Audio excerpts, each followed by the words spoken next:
Four Filipino-American families, including a 4-year-old girl and a 92-year-old grandmother, are being evicted from their homes in the South of Market neighborhood in San Francisco.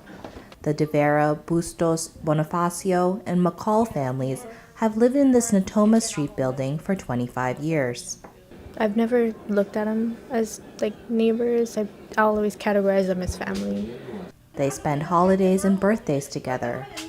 Diane's Lola is 92 years old and often spends time with her next-door neighbor, who is 83 years old. They like to talk about their hometown in the Philippines. Coincidentally, everyone who lives here comes from the same town in the Pampanga region. In 2012, Michael Chung purchased his 4-unit apartment building.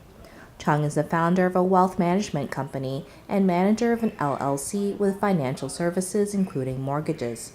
Chung purchased this building at the bottom of the market for about $500,000. Now that the housing market in Soma is at its height, he'll be able to sell the building with a huge profit at the expense of these long-term residents. I'm scared.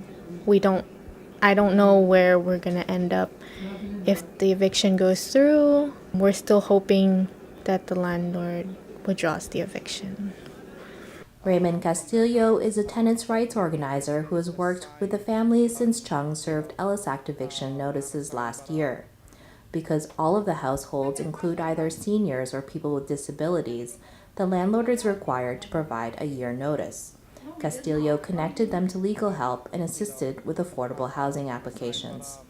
If the families are evicted from their home, what would Soma Pilipinas be without Filipinos, right?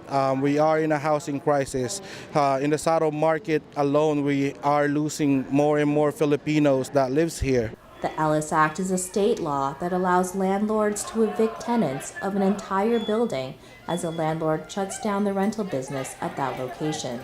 This is a law that speculators often use to turn a quick or calculated profit. As the eviction looms, community organization SOMCAN staged 4 actions against the landlord, including this one outside of Chung's residence, also in the South of Market or Soma. Is evicting a 4-year-old to a 92-year-old senior. And we say shame to you. We say shame to evicting seniors who has no place to go. We are out here today to really express and show community support to the families of 657, 659 Natoma, because Michael Chung is the only one who can stop this eviction. Soma is experiencing accelerated gentrification as it turns from an industrial working-class community to a second financial district full of big tech corporate offices and luxury condos.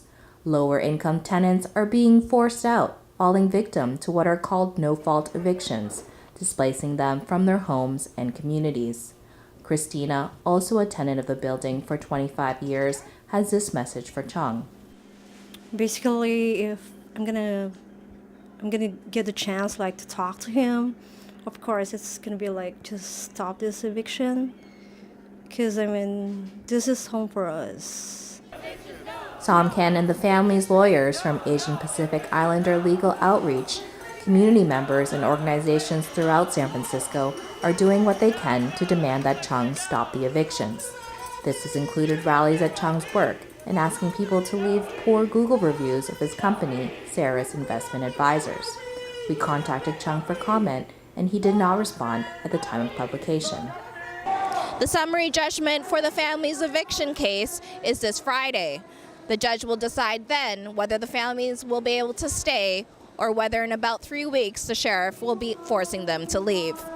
This is Diane Ruiz for People Power Media.